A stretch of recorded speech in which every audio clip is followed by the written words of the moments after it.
बादशाह अपने सुनहरी तख्त पर अकड़ कर बैठा है। चेहरे पर सख्त और गरूर से भरा हुआ तासुर है। वज़रा इसके इतराफ में खड़े हैं और किसानों से लगान वसूल करने के अमल में मसरूफ हैं। किसान बाहर धूप में काम कर रहे हैं, थके हारे और अफसुर्दा दिखाई दे रहे हैं। मंजर में बादशाह की शान और शौकत और रियाया की तकालीफ का वाज़ेह फर्क दिखाया गया है। नौजवान और उसकी माँ आपस में मुकालमा करते हैं। एक छोटे गरीब से कमरे में नौजवान लकड़ी की सादा कुर्सी पर बैठा है। चेहरे पर पुरअज़्म और अहद की झलक दिखाई देती है। इसकी माँ इसके करीब खड़ी है। चेहरे पर फिक्रमंद तासुरात हैं। नौजवान अपनी माँ को तसल्ली देने के अंदाज में कुछ कह रहा है, जबकि इसकी माँ को अपने बेटे की फिक्र है। कमरे की सादगी और देहाती माहौल की झलक से गुर्बत का साफ अंदाजा होता है। नौजवान दिल ही दिल में सोचता है कि अब मैं इस बादशाह के जुल्म का बदला बादशाह से लेकर रहूंगा, और एक मंसूबा बंदी करता है। एक दिन नौजवान भेस बदलकर बादशाह की खिदमत में हाजिर होता है। नौजवान महल के शाही दरबार में बादशाह के सामने मौजूद है। इसने एक खास लिबास पहना हुआ है और इसका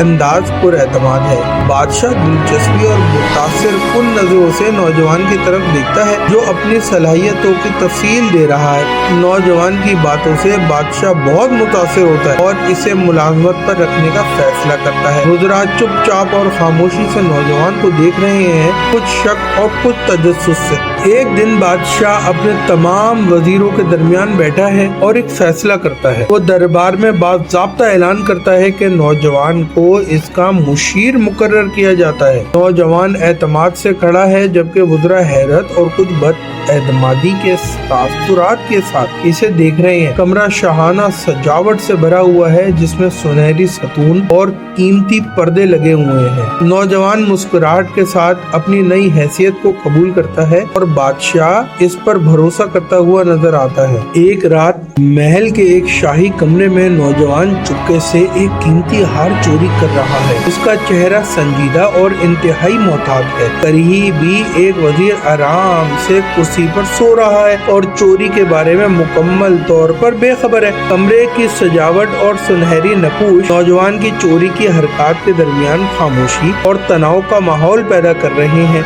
रोशनी मध्यम है, जिससे राजदारी और मोहतात हरकत का अंदाजा होता है। नौजवान बादशाह के सामने दरबार में एक वजीर पर उस चोरी का इल्जाम लगा देता है जो गुजरी रात को हुई। इसका चेहरा संजीदा और पुख्ता है। बादशाह तख्त पर बैठा है और शदीद गुस्से में है कि आज तक महल में कोई चोरी नहीं हुई और ये चोरी किसने की है। नौजवान की वजाहत के बाद बादशाह को अपने वजीर को देखकर शदीद गुस्सा आता है और मुल्जिम वजीर की तरफ उंगली उठाता है। उसके बाद बादशाह वजीर को कैद करवा देता है। मुल्जिम वजीर हैरत ज़दा और खौफ ज़दा नजर आता है, जबकि दूसरे वज़रा भी खौफ और बेयकीनी में मुब्तला हो गए हैं। दरबार में तनाव का माहौल है और सब नौजवान के इल्जामात से हैरान और खामोश हैं।